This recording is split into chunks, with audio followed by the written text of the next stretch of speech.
Vamos em frente, então, mais um dia com o doutor Fernando Gomes. Tudo bem, doutor? Tudo ótimo, Elisa. Vamos trabalhar? Pra já, queremos e muito falar de saúde. Você também pode participar aqui do nosso quadro Correspondente Médico. Vai lá no Twitter, deixa sua dúvida e eu consigo ler aqui para o doutor Fernando. Nosso primeiro assunto é sobre a aprovação dos testes clínicos da Butanvac, a vacina desenvolvida pelo Instituto Butantan, mais um imunizante, hein? Aí em nosso futuro. Essa vacina vai ser usada pela primeira vez em humanos. Serão 2 fases de estudo e mais de 6 mil voluntários que devem participar da pesquisa em São Paulo e na capital e também na cidade, aliás, na capital do estado de São Paulo e também na cidade de Ribeirão Preto. Segundo o próprio Instituto Butantan, 7 milhões de doses do imunizante já estão prontíssimas, já saíram do forno, mas precisa esperar todo esse processo. Doutor Fernando, que bom a gente poder falar de mais um estudo, né? Na prática, como ele vai funcionar? Vai funcionar da seguinte maneira: se a gente entende que está sendo testado em humanos pela primeira vez, precisamos determinar, primeiro, se ela é segura, se traz efeitos colaterais que de alguma forma possam contraindicar o seu uso, que provavelmente não vai acontecer, né? E uma segunda fase para provar se ela consegue pagar o que ela promete, ou seja, induzir a resposta imune nos indivíduos. Doutor Fernando, tem gente que diz assim, nossa, mas testar vacina em humanos, olha só como ficam expondo os humanos. Esse é um processo natural de qualquer vacina. Vimos isso com a Pfizer, com a AstraZeneca, com a vacina da Johnson, com todas. Sim, cientificamente é esse processo natural. E ninguém começa a testar algo em humanos de cara. Então existe uma fase inicial, que é uma fase de bancada, que muitas vezes utiliza recursos bioquímicos, utiliza animais de experimentação para depois, então, você passar para humanos. E sempre utilizando essa linha de pensamento. Primeiro você pesquisa para verificar a segurança. Por isso que o número de cara não é tão grande assim. Fase 1. Fase 2, você então busca verificar se existe resposta imune. Ou seja, se a vacina induz a resposta imunológica contra o coronavírus, no caso, falando dessa vacina específica. E depois vem a fase 3, onde você amplia a sua base de avaliação com muito mais participantes para verificar de fato a eficácia.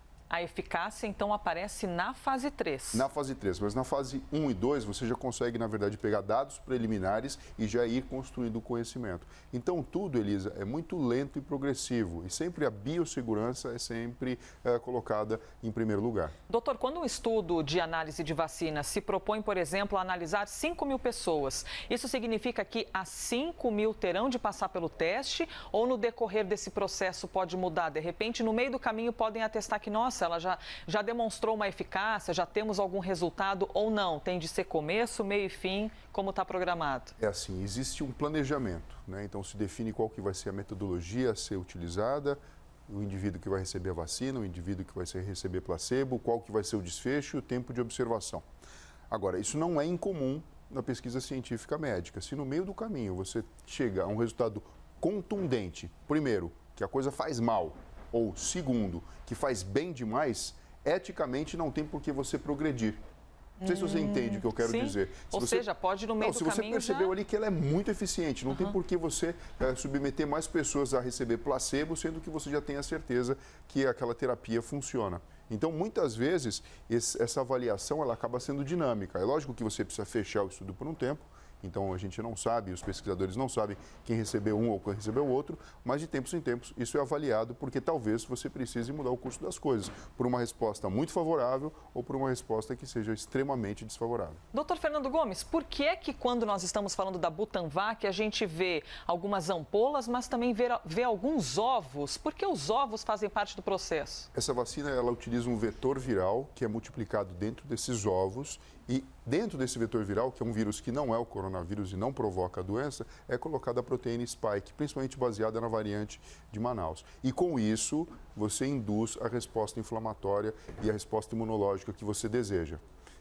Por isso que a gente vê essas imagens.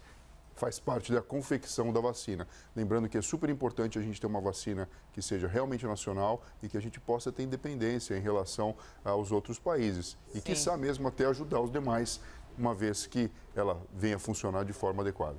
Pois é, vacina com selo nacional. Aguardamos por ela, então. Vamos aqui para o nosso próximo assunto. A gente fala sobre crianças internadas com Covid-19. Em Curitiba, o Hospital Pediátrico Pequeno Príncipe registrou o maior número de internações pelo novo coronavírus desde o começo da pandemia. Foram 22 crianças e adolescentes hospitalizadas pela doença em um único dia, sendo que 7 foram para leitos de terapia intensiva. Esse hospital de Curitiba é o maior exclusivamente pediátrico do país.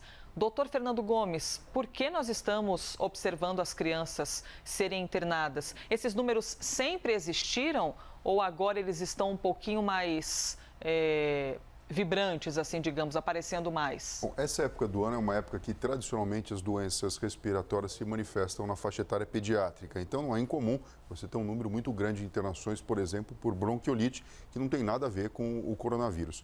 Mas, a partir do momento que a gente observa um número maior de internações, principalmente demandando recursos de terapia intensiva, isso chama a atenção para que a gente preste atenção nessa faixa etária também. A gente sabe que existem poucos hospitais que são exclusivamente pediátricos, então acabam funcionando sim como um termômetro e uma forma que a gente pode utilizar para verificar como está sendo a evolução. A manifestação clínica, usualmente em crianças, é menos grave do que em adultos e ela pode ter uma manifestação, inclusive, tardia quanto à resposta inflamatória.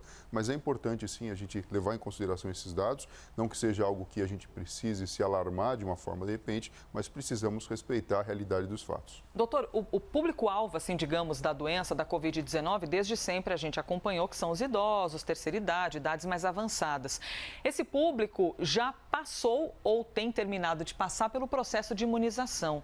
É comum, então, que nós vejamos cada vez mais jovens adultos, adolescentes e crianças estarem mais internados, visto que os idosos estão começando a se internar menos porque já estão vacinados? Proporcionalmente, a sua linha de pensamento é perfeita, é exatamente isso. Mas aqui a gente está falando de número absoluto, Elisa, de quantidade de crianças que passaram a ser internadas por esse diagnóstico em um dia só. O que faz com que a gente preste atenção, né? Estamos no meio de uma pandemia, então é importante prestar atenção de uma forma diferenciada. Agora, como a gente já sabe a característica clínica dos principais acometidos, é de se entender que a própria evolução da imunização priorizou esses grupos de maior risco. E conforme você vai fazendo, entre aspas, a própria limpeza e proteção dessas pessoas, as extremidades, né, as crianças vão acabar chegando nesse ponto. Por isso que pesquisas científicas estão sendo feitas com imunizantes e cada vez mais a gente está chegando na faixa etária infantil para partir para o processo de imunização. Doutor Fernando, quando a gente fala que é mais difícil convencer uma criança a se proteger, é mais difícil convencer uma criança a usar máscara, a gente costuma subestimar um pouco a inteligência dessas crianças? Elas não surpreendem a gente com os cuidados, às vezes, muito mais que os adultos? Ou, de fato, é mais difícil fazer com que a criança se proteja? Não é mais difícil fazer com que a criança se proteja. A criança tem uma abertura, e a gente fala de neuroplasticidade e processo de aprendizado muito grande. Então, muito mais do que simplesmente falar conteúdo e passar conhecimento, se a gente dá o exemplo de uma forma tranquila, a criança absorve aquilo de uma forma muito mais arraigada e ela consegue incorporar aquilo no seu comportamento entendendo o motivo das coisas. Então, é lógico, no momento inicial, quando você propõe uma mudança de hábito e um olhar diferente para aquilo, é lógico que você vai ter um conflito e coisas diferentes vão acontecer. Mas depois que passa o tempo, a gente está falando mais de um ano de pandemia, você pode observar que muitas crianças sabem exatamente como devem se comportar. É lógico que nas faixas etárias mais tenras é normal existir um escape, né? Então, às vezes, um descuido com a máscara, a própria curiosidade de levar a mão nas coisas, e depois na boca, né? Isso acaba sendo natural. Mas existe sim uma neuroplasticidade maior e se você de fato apresentar uma mudança de comportamento que seja consistente e principalmente, gente, coerente, o adulto tem essa missão, né, de ser coerente, você consegue, obviamente, doutrinar uma criança de uma forma bem satisfatória. Sejamos um bom exemplo para as nossas crianças. Aliás, aproveitando esse assunto aqui dos pequenos, ou às vezes não tão pequenos assim, os grandinhos, os jovens, as autoridades chinesas aprovaram o uso emergencial da Coronavac em crianças e adolescentes de 3 a 17 anos. Pois é, com essa autorização, o país passa a ser o primeiro do mundo a aprovar uma vacina contra a Covid-19 para essa faixa etária. façanha.